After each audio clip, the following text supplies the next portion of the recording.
বিমান দুর্ঘটনায় তুই মারা যাবি, ওই সময় যদি আমি মালিকরে ডাক দিয়ে বলস, মালিক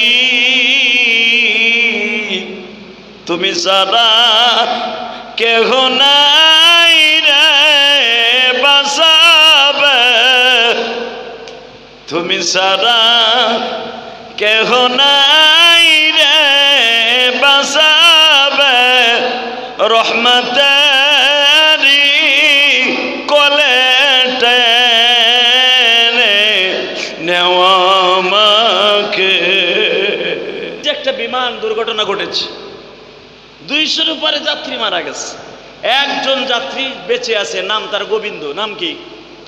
গোবিন্দ। যদিও সে ভদ্রলোক হিন্দু, তাকে আল্লাহ গড গিফট, খোদাই প্রদত্ত হিসাবে বেঁচে রেখেছে। 200-র উপরে যাত্রী, প্রায় 250 জন থেকে 73 জন যাত্রী, পাইলট সহ, বিমান ক্রু সহ 73 জন যাত্রীর মধ্যে একজন বেঁচে আছে। 200 মানুষ একটা জায়গায় মৃত্যুবরণ করলে আপনি কি মনে করেন মিয়া?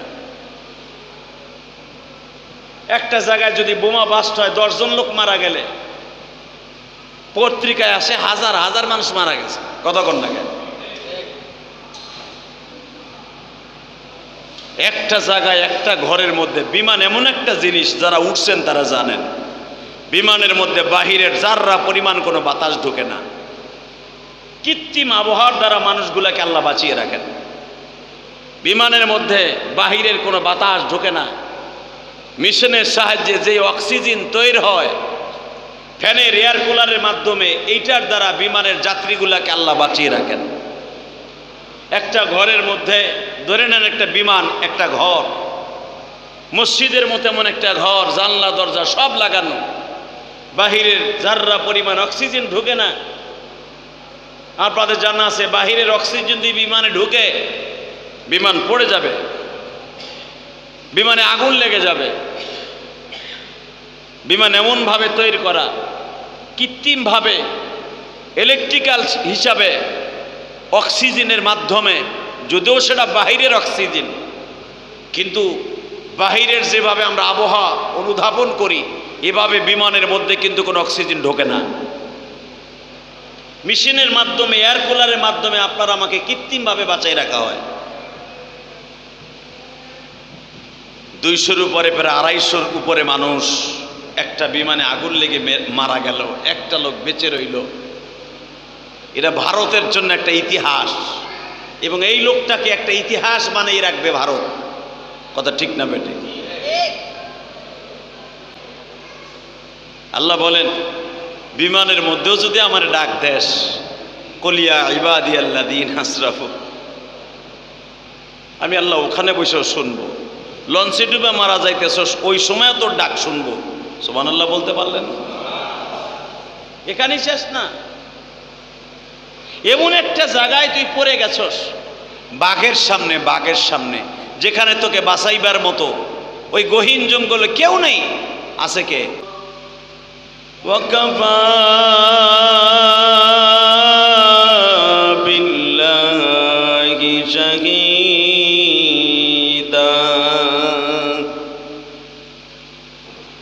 আম্মা বা'দু ফাকাদ ক্বালা আল্লাহু তাবারাকা ওয়া তাআলা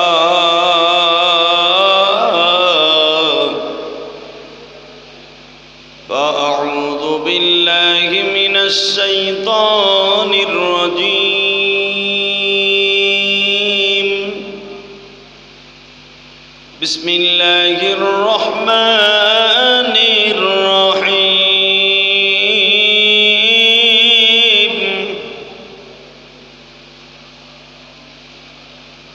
ولا تحسبن الذين قتلوا في سبيل الله أموات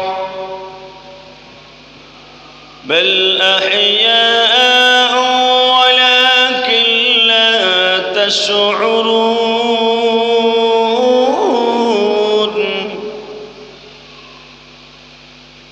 والذين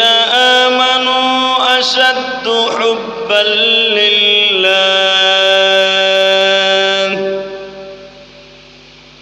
إن الله وملائكته يصلون على النبي يا أيها الذين آمنوا صلوا عليه وسلموا تسليما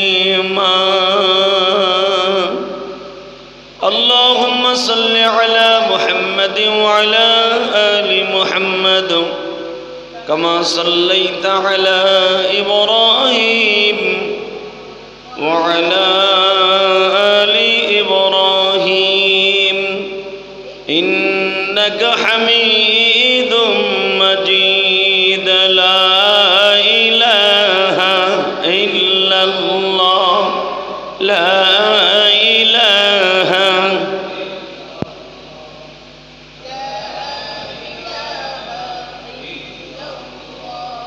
لا إله إلا الله لا إله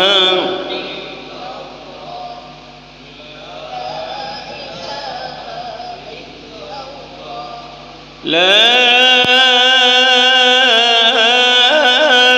إله إلا الله محمد رسول الله صلى الله عليه وسلم বান্দারা আল্লাহ সুবহানাহু ওয়া তাআলার দপ্তরে লাখো কোটি শুকরিয়া জ্ঞাপন করছি যেই মহান সত্তা আপনাকে আমাকে পবিত্র ঈদুল আজহাকে অতিবাহিত করে ঈদুল আজহার প্রথম জুমা আর জিলহজ মাসের এই জুমায় তৃতীয় জুমায় যে রব্বে কারীম আপনাকে আমাকে হাজির হওয়ার তৌফিক দান করেছেন ওই মহান সত্তার শুকরিয়া জোরে সোরে বলি আলহামদুলিল্লাহ। আল্লাহ রাব্বুল আলামিন তার কালামে কারীমের মধ্যে বলেন লা ইন শাকারতুম লা আযীদান্নাকুম ওয়া লা ইন কাফারতুম ইন্না আযাবী লাশাদীদ। আল্লাহ পাক তার বান্দাকে লক্ষ্য করে বলেন যারা তার নেয়ামতের শুকরিয়া আদায় করবে আল্লাহ তার নেয়ামতকে বৃদ্ধি করে দিবে, আর যে ব্যক্তি তার নেয়ামত পাইবার পরে নাশুকরি করবে আল্লাহ তার কাছ থেকে নেয়ামতকে ছিনাই নিয়ে যাবে, অর্থাৎ ইন্না আযাবী লাশাদীদ, অনেক বড় কষ্টের মধ্যে ফেলে দিবে। তো আল্লাহ পাক আমাদেরকে নেয়ামত হিসাবে কোরবানি দিয়েছিলেন। জিলহজ মাসের সবচেয়ে বড় খুশির আনন্দের ঈদ হলো কোরবানি দেয়া। আমরা যারা কোরবানি দিয়েছিলাম কোরবানি অতিবাহিত করে পশুর মাধ্যমে জবেহকে কমপ্লিট করে অনেকেই দেশের বাড়ি চলে গেছে, অনেকে আসে নাই। আল্লাহ পাক এখনো আমাদেরকে সুস্থ রেখেছেন। ওই মহান মুনিব তার বান্দাকে অনেক আদর করে অনেক ভালোবেসে তার কুদরতি সুরে এইভাবে ডাকতে থাকে, قل يا عبادي الذين أسرفوا على أنفسهم لا تقنطوا من رحمة الله। আল্লাহর বান্দাদেরকে আল্লাহ অনেক আদর করে, قل يا عبادي الذين أسرفوا على أنفسهم, قل হে নবী আপনি বলেন, ইয়া ইবাদ হরফে নিদা যাকে বলা হয়, অনেক আদর করে আল্লাহ ডাকতেছেন, ইয়া ইবাদ হে আমার আদরের বান্দা, তোমরা যতই অন্যায় করো যা কিছু করো আমি রবের কাছ থেকে সরে যেও না, আমার কোলের মধ্যেই থাইকো। আমি তোমাদেরকে অনেক আশা ভরসা করে আদম অনেক দামি করে বানিয়েছি, অনেক ভালোবেসে বানিয়েছি, অত্যন্ত মায়া করে দয়া করে আমি তোমাদেরকে আদর করে বানাইছি। এই আদরের বান্দাদেরকে আল্লাহ এভাবেই ডাকে, কলিয়া ইবাদ, হে আমার আদরের বান্দারা, লা তাকনাতু মির রাহমাতিল্লাহ, তোমরা কখনোই আমার রহমতের দরজা থেকে নৈরাশ হও না। অনেকে ভাবে ব্যবসা খারাপ, নামাজ রোজা কি করব, নামাজ রোজা কইরেই লাভ কি, এত নামাজ রোজা করি, তাহাজ্জুদ পড়ি, তাবলিগ জামাত করি, চরমোনাই যাই, এত কিছু করি, আল্লাহ তো ভালো কোনো রাস্তা দেখায় না, নামাজ পড়ে লাভ কি? আল্লাহ তাদেরকে বলে, ইয়া ইবাদিয়াল্লাযীনা আসরাফু আলা আনফুসিহিম লা তাকনাতু মির রাহমাতিল্লাহ, তোমরা তোমাদের নফসের উপরে জুলুম করে, নফসের উপরে অনেক কিছু মনে মনে ভাবো, আল্লাহ আমার এত কষ্ট দিছে, আল্লাহ আমাকে পরীক্ষা নিচ্ছে, ছেলে দিয়া, মেয়ে দিয়া, বিবি দিয়া, আমি আর ইবাদত করে কি করব? আল্লাহ সেটাকেই সামনে নিয়ে বলে, তুমি যতই বিপদে থাকো, সুখে থাকো, দুঃখে থাকো, আমার রাস্তা থেকে নৈরাশ হও না, একদিন তোমার সুফল আসবেই। সুবহানাল্লাহ। সাহাবা একরাম রাদিয়াল্লাহু তাআলা আনহুম আজমাইন, পৃথিবীতে সাহাবীদের মতো এত কষ্ট, নবীদের মতো এত কষ্ট, আল্লাহর পরীক্ষা কেউ দেয় নাই। যেরকম ইব্রাহিম আলাইহিস সালামের আলোচনা আপনারা পরীক্ষার মাধ্যমে শুনতেছিলেন এই কয়েক জুমা, ইব্রাহিম আলাইহিস সালামের জীবনে যতগুলা ইন্টারভিউ দিয়েছেন, যতগুলা পরীক্ষা দিয়েছেন, পৃথিবীর কোনো নবী, পৃথিবীর কোনো মানুষ এত ইন্টারভিউ, এত কঠিন ইন্টারভিউ দেয় নাই। আর ইব্রাহিম আলাইহিস সালামের বংশটাই ছিল পরীক্ষার বংশ। যেরকম এক এক করে ইব্রাহিম আলাইহিস সালাম 41টা পরীক্ষা দিয়ে 41টা পরীক্ষায় ফার্স্ট ক্লাস, ফার্স্ট হয়ে গোল্ডেন প্লাস পাইছে। এরপরে তারই সন্তান ইসহাক আলাইহিস সালাম,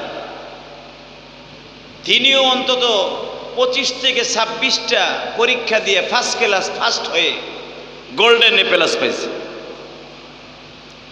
তারই সন্তান ইয়াকুব আলাইহিস সালাম, অর্থাৎ ইউসুফ আলাইহিস সালামের বাবা, উনিও অন্তত 25 থেকে 26টা ইন্টারভিউ দিয়েছেন। তার ভিতরে মারাত্মক ইন্টারভিউ ছিলেন সন্তানকে হারিয়ে 25টা বছর, কেউ বলেন 45 বছর, এটাই সহি, 45 বছর পর্যন্ত ইন্টারভিউ দিছে। এমন ইন্টারভিউ দিছে যে সন্তান হারিয়ে কাঁদতে কাঁদতে লাস্টে অন্ধ হয়ে গেছে। লাস্ট পজিশনে আল্লাহ রাব্বুল আলামিন তাকে লা তাকনাতু মির রাহমাতিল্লাহ, এই আয়াতের দ্বারা বোঝা যায় ইয়াকুব আলাইহিস সালাতু ওয়াস সালাম আল্লাহর রাস্তা ছাড়েন নাই, আল্লাহ রহমত থেকে নৈরাশ হন নাই, যে আল্লাহ আইজ হোক কাল হোক আমার মনের আশা পুরা করবে।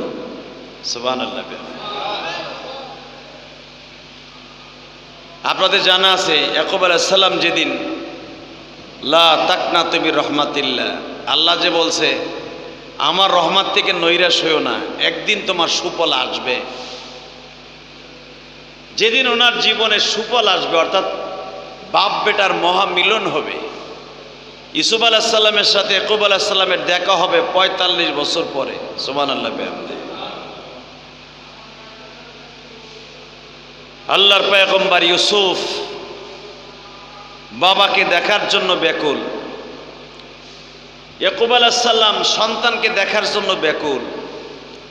সাধারণত আমি আপনাদের বুঝাইলে বুঝতে পারবেন, কয়েকদিন আগে যাত্রাবাড়ি থেকে একটা মহিলার একটা কোলের বাচ্চা হারিয়ে গিয়েছিল, ধরে নিয়েছিল। এই মহিলাটা যখন 1 সপ্তাহ পরে এই বাচ্চাটাকে যাত্রাবাড়ি থানার থেকে হ্যান্ডওভার করা হলো মার কাছে। আপনারা যারা সোশ্যাল মিডিয়ায় দেখছেন, ফেসবুক যারা চালান, পেপার যারা দেখেন, মোটামুটি এই মেয়েটা যখন, এই মহিলাটা যখন তার 2.5 বছরের বাচ্চাটাকে 1 সপ্তাহ পরে ফিরে পেয়েছে, সুবহানাল্লাহ। আমার মনে হয় সে বাচ্চা পায় নাই, জান্নাত বুঝি তার হাতে পাইছে। কথা বাস্তব না বাস্তব? আল্লাহর পয়গম্বর ইয়াকুব বলেন, قل يا عبادي الذين أسرفوا على أنفسهم لا تقنطوا من رحمة الله। আল্লাহ রাব্বুল আলামিন বলেন, বান্দারে, নফসের তাবেদারি করতে করতে জীবন শেষ করে গুনার দরিয়ার মধ্যে পড়িয়া নিজের অপরাধী মনে করিয়া ভাবছো তোমাকে বুঝি আমি মালিক মাফ করব না। এটা কখনোই ভাবিও না, কারণ আমি রবের সাথে একটা টেক লাগানো আছে। ইল্লা মান তাবা ওয়া আমানা ওয়া আমিলা আমালান সালিহান ফাউলাইকা ইউবাদদিলুল্লাহু সাইয়্যাতিহিম হাসানাত ওয়া কানা আল্লাহু গফুরুর রহিম।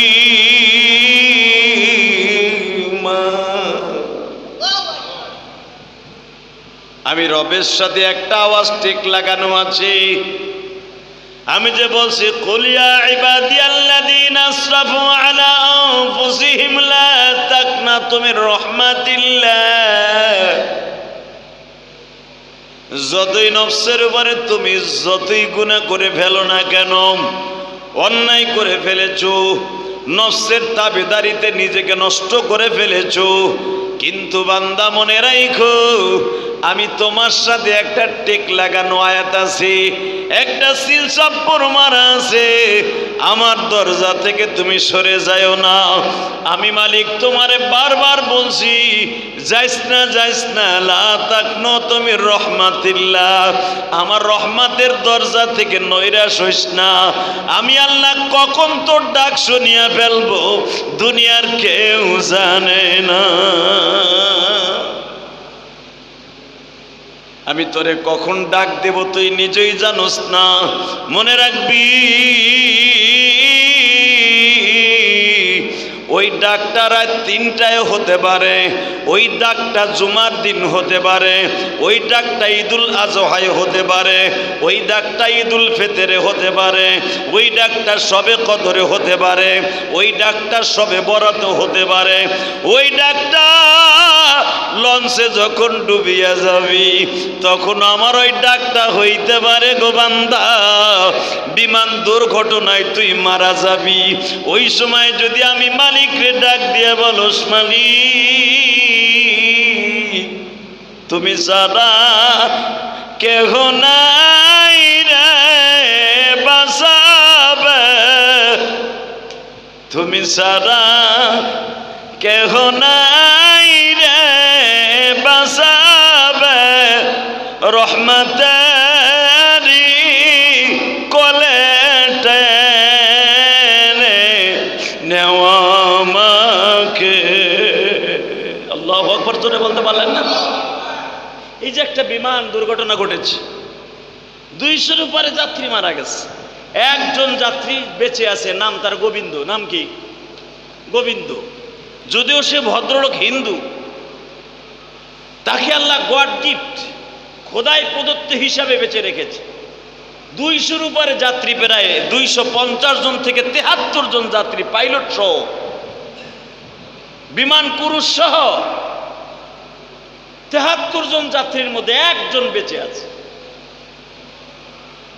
200 মানুষ একটা জায়গায় মৃত্যুবরণ করলে আপনি কি মনে করেন মিয়া?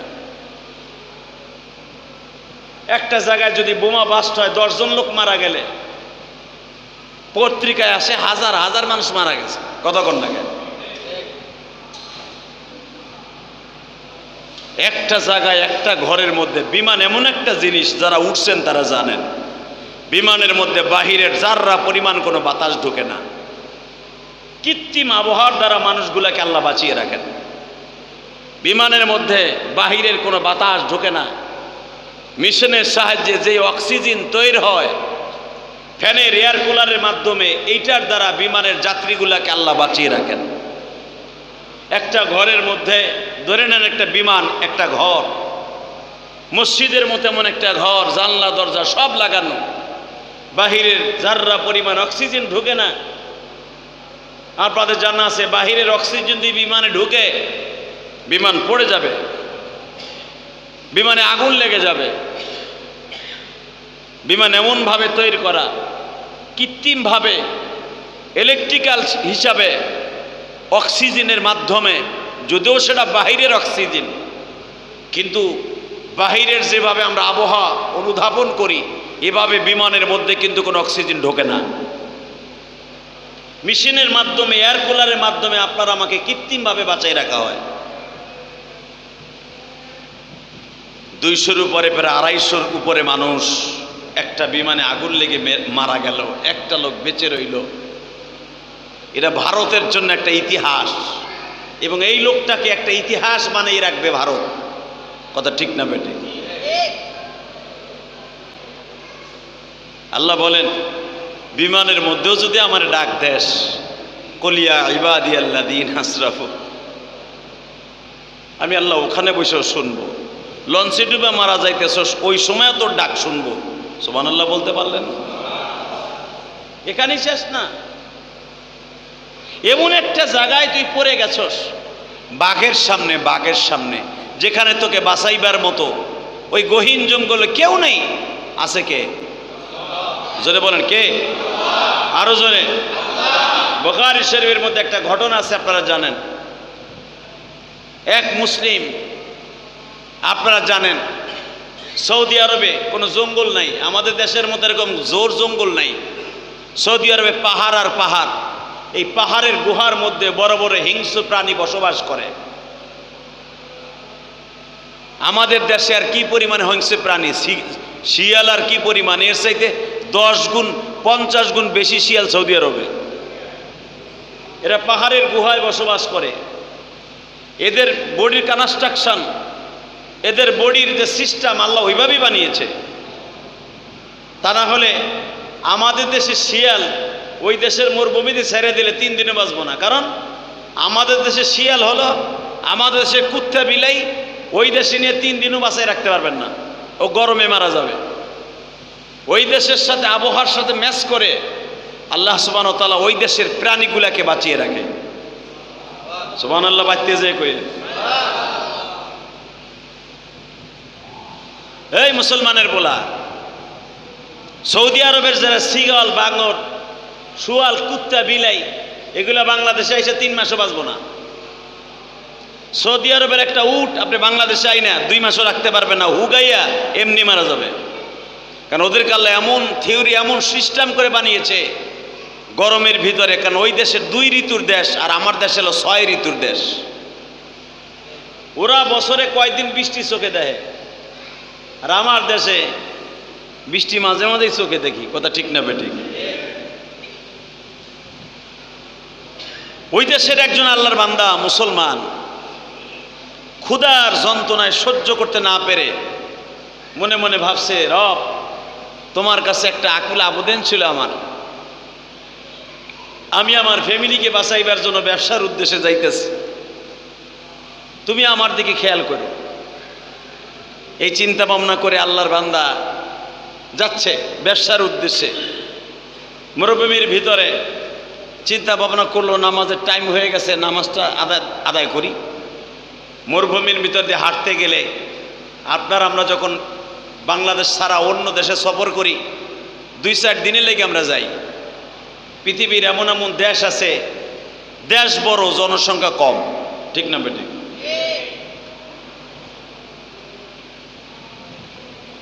আমি যখন ইন্দোনেশিয়া গেলাম, ইন্দোনেশিয়া জাকার্তা থেকে, রাজধানী থেকে আমি বালি দ্বীপে যাইতেছিলাম, যেখানে সূর্য উদয়ের জায়গা বলা হয় বালি দ্বীপ।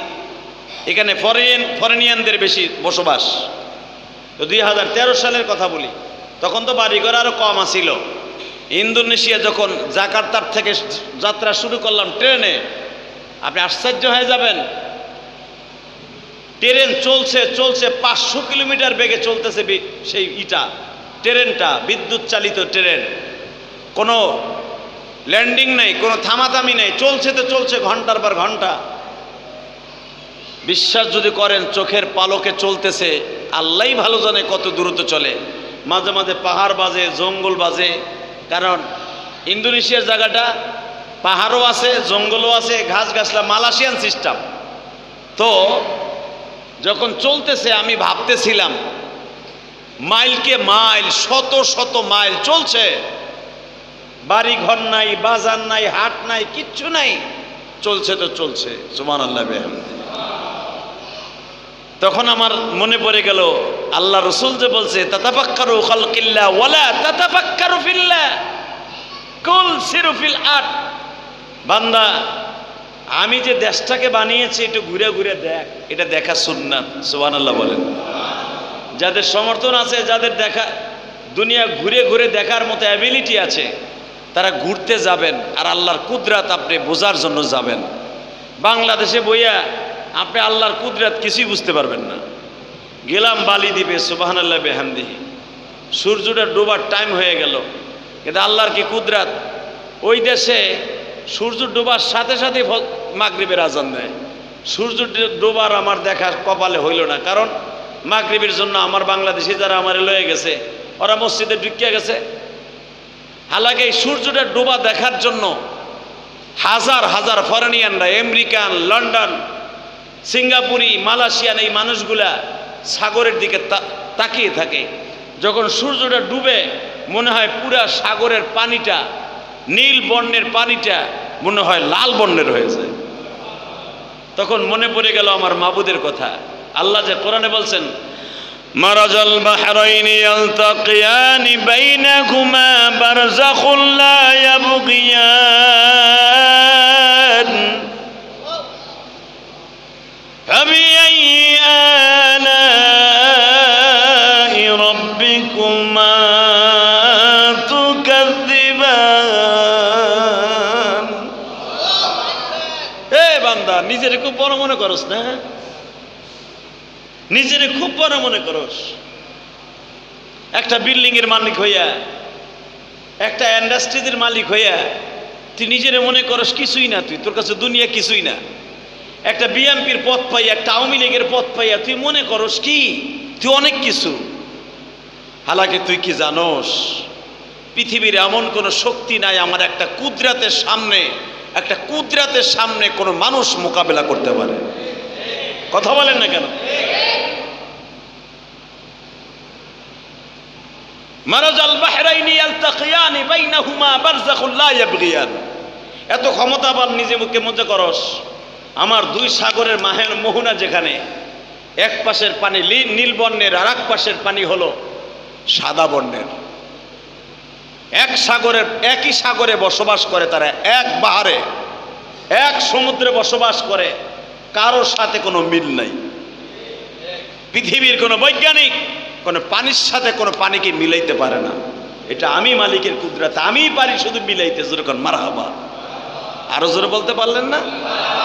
একই সাগরে বসবাস করে নীল পানি, আর এক সাগরে বাস করে সাদা পানি। দুই পানির অন্তরালে আমি আল্লাহর কুদরত রেখে দিয়েছি। এটার একমাত্র আমি রব পারি। এই দুইটাকে মিলন ঘটাইতে পৃথিবীর কেউ পারবে না। ঠিক না বেটে?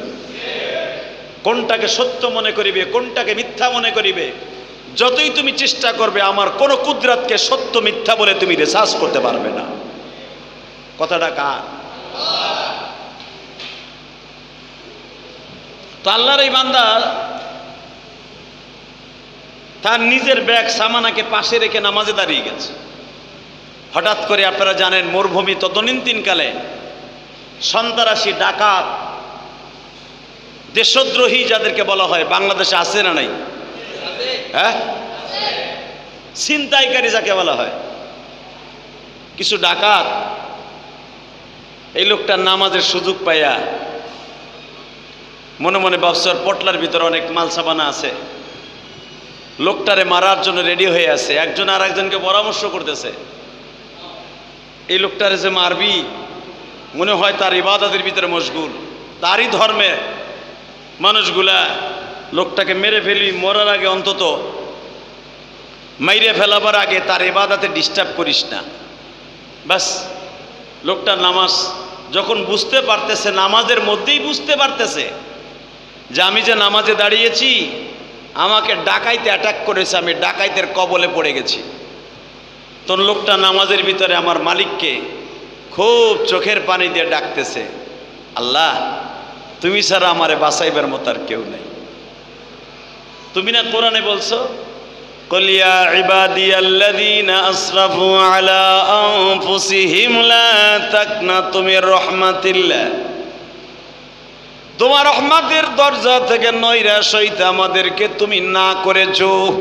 মালিক রে, তুমি জানো আমি পয়সার জন্য ব্যবসায় যাইতেছি, আমি বড় অসহায় গরিব মানুষ মালিক। তোমার কুদরতি দরিয়ার মধ্যে আমি নামছি, নামাজ শেষ হওয়ার সাথেই মনে হয় আমারে মেরে ফেলবে। আল্লাহ তুমি আমারে দেইখা রাইখো গো।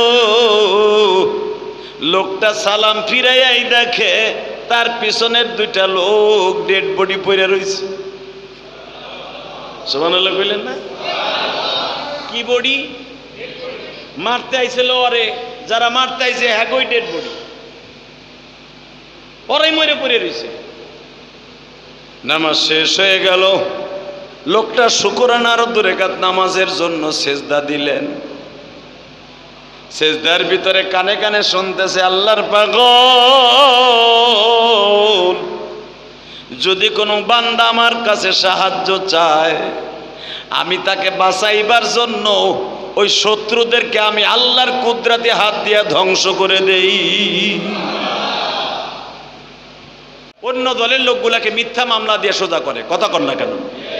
আওয়ামী লীগ যারা আগে করছে তারা এখন মামলা খাইতেছে, বিএনপি আলারা নতুন নতুন মামলা দিতেছে। মামলা দে, মামলা তোর নাম কাটে দেবো 10 লাখ দে, কথা কর না কেন? 5 লাখ দে, 7 লাখ দে। মনে রাখবেন, আপনি মনে রাখবেন, যেই কাজটা এখন আপনি পড়েছেন, এই কাজটা আপনিও করেছেন। ওয়ালা তাজিরু ওয়াজিরাতুন বিজরা উখরা। আপনি যেই কাজটা জীবনে করবেন না, ওই কাজের মধ্যে আল্লাহ কোনোদিন আপনারা ফেলবে না। কসম করে বলে গেলাম, কোনোদিনই ফেলবে না। আল্লাহর কোরআনের কথা। হয়তো আপনি করেন নাই, আপনার বড় জনে করছে, আপনার বড় জনে করে নাই, তার বড়টাই করছে, কথা কর না কেন? অতএব সকলের প্রতি আমার দাবি থাকবে, কাউকে মিথ্যাভাবে হয়রানি করে, কার অধিকারকে খর্ব করে, নিজের অধিকারকে প্রাধান্য দিয়ে কোনোদিন আপনি মৃত্যুর আগে শান্তিতে থাকতে পারবেন না। আমার মালিকের কাছে চান, আমার মালিক আপনাকে সব কিছু দিতে বাধ্য। ইনশা আপনি কাউকে হয়রানি করবেন না, আপনিও হয়রানিতে কোনোদিন পড়বেন না, কোনোদিন আপনি পড়বেন না ইনশাল্লাহ। পাহাড়ের মতো দেখবেন সবাই আপনার শত্রু, সব শত্রু, সারা দুনিয়া আপনার শত্রু। আপনি আল্লাহর কাছে চেয়েছেন, আপনি নিজে ফ্রেশ, আপনার নিজের অন্তরের কাছে জানেন আমি কাউরে ক্ষতি করি নাই, আপনার একটা পশমও কেউ সোজা করতে পারবে না ইনশাল্লাহ তাআলা। দেখবেন আপনাকে অনেক কিছু করবে, অনেক ভয় ভীতি দেখাবে, আপনাকে আল্লাহ বাঁচাই নিয়ে যাবে। আল্লাহ রাব্বুল আলামিন আমাদের সবাইকে বোঝার তৌফিক দান করুন, আর সেজদায় পড়ে পড়ে আল্লাহর কাছে চাওয়ার তৌফিক দান করুন। দুনিয়ার কারো কাছে চাইবেন না, কার কাছে চাবেন? আল্লাহ যেন আপনাদের সবাইকে এইভাবে চেয়ে চেয়ে মৃত্যুর আগ পর্যন্ত গুনাহমুক্ত হয়ে কবরে যাওয়ার তৌফিক দান করে। আসেন তওবা করি, আস্তাগফিরুল্লাহ রব্বি মিন কুল্লি জামবে ওয়া আতুবু ইলাইহি লা হাওলা ওয়ালা কুওয়াতা ইল্লা বিল্লাহিল আলিয়্যিল আযীম। লা ইলাহা ইল্লাল্লাহু মুহাম্মাদুর রাসূলুল্লাহ। আল্লাহুম্মা আমিন। ربنا ظلمنا أنفسنا وإن لم تغفر لنا وترحمنا لنكونن من الخاسرين. اللهم اغفر لنا ولوالدينا رب ارحمهما كما ربياني صغيرا. اللهم أنت السلام ومنك السلام وإليك يرجع السلام. حينا ربنا بالسلام وأدخلنا الجنة دارك دار السلام ربنا فاغفر لنا ذنوبنا وكفر عنا سيئاتنا وتوفنا مع الأبرار রব্বুল আলামিন তুমি যদি রহমতের নজরে তাকায়া দেখতা জীবনে কত গুনাহ করেছি হিসাব দিয়ে মাপ পাওয়ার আশা করি না আবার যদি তোমার রহমতের নজরে তাকাই গো মালিক জানি তুমি আমাদেরকে কোনোদিন মাপ না করে পারবা না আমরা যারা হাত তুলেছি আমাদের মধ্যে যাদের জনম দুঃখিনী মা নাই গো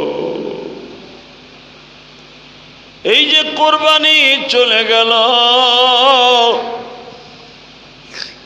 কতজনের মুখে গোশত তুলে দিলাম আমার কোরবানির পশুর গোশত কতজনের হাতে তুলে দিলাম আমরা যারা মা বাবা হারায় ফেলছি মায়ের মুখে দিতে পারলাম বাবার মুখে দিতে পারলাম না গো মেহেরবানি করে আল্লাহ তুমি তাদের সবাইকে মাফ করে দিও কবরটারে জান্নাতের বাগান বানাইও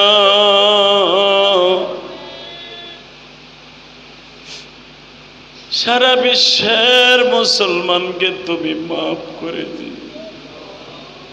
আজকেও লক্ষ লক্ষ হাজিরা কাবা ঘরের পাশে জুমার নামাজ পড়বে তোমার রসুলের রওজার পাশে লক্ষ লক্ষ হাজিরা জুমার নামাজ পড়বে গো আমরা গুনাহগার নসিব খারাপ যেতে পারলাম না আল্লাহ যেই সমস্ত হাজিরা রাস্তায় আছে যারা বাংলাদেশে আসা শুরু করছে সহি সালামতে গন্তব্যস্থানে পৌঁছাইবার তৌফিক দিয়ে দিও আল্লাহ যারা আমিন আমিন বলছে অনেকের ব্যবসা বাণিজ্য খারাপ অনেক মিথ্যা মামলায় ভুগতাছে আল্লাহ তোমার পক্ষ থেকে সবাইকে মাফ করে দিও যারা অসুস্থ আছে তাদেরকে সুস্থ বানায় দিও আল্লাহ অনেক অপারেশনের রোগী আছে আমার বাসায় ভালো থাকে ড্রাইভার বেলাল গরিব মানুষ তুমি যদি ডাক্তার হয়ে সুস্থ করে দাও পৃথিবীর কেউ তারে অসুস্থ রাখতে পারবে না এখানে অনেক অসুস্থ মানুষ আছে এমন রোগ তুমি দিছো পয়সার অভাবে ট্রিটমেন্টটাও ঠিক মতো করতে পারে না আল্লাহ যে যেখান থেকে হাত তুলছে তুমি ডাক্তার হইয়া সুস্থ কইরা দিও আল্লাহ সবাইকে তুমি সুস্থ রাখো ভালো রাখো ঋণ মুক্ত হইয়া কবরে যাওয়ার তৌফিক দিয়ে দিও ইমানকে বাঁচাইয়া কবরে যাওয়ার তৌফিক দিয়ে দিও যারা ঋণগ্রস্ত আছে ঋণ পরিশোধ করার তৌফিক দিও আল্লাহ অনেক যুবক ভাইরা নামাজ পড়ে না নামাজি বানায় দিও অনেকে অসুস্থ আছে